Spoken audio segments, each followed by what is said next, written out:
Welkom by ons video oor die voorbereiding van 'n proefbalans na afsluiting.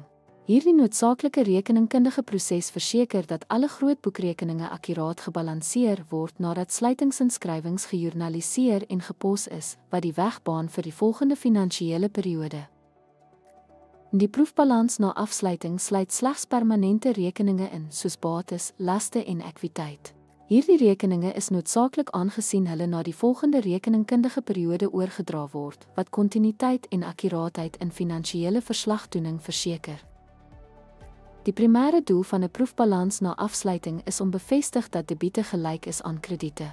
Hierdie verifikasiestap is noodsaaklik vir die handhawing van die integriteit van die finansiële rekords en om te verseker dat die rekeninge korrek gebalanseer is.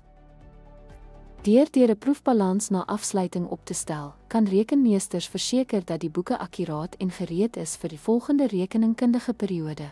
Hierdie proses help om 'n duidelike en georganiseerde finansiële rekord vir toekomstige verwysing te handhaaf.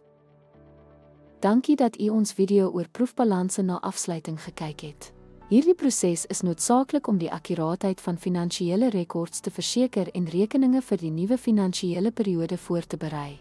Ons hoop dat u hierdie inligting nuttig en insiggewend gevind het.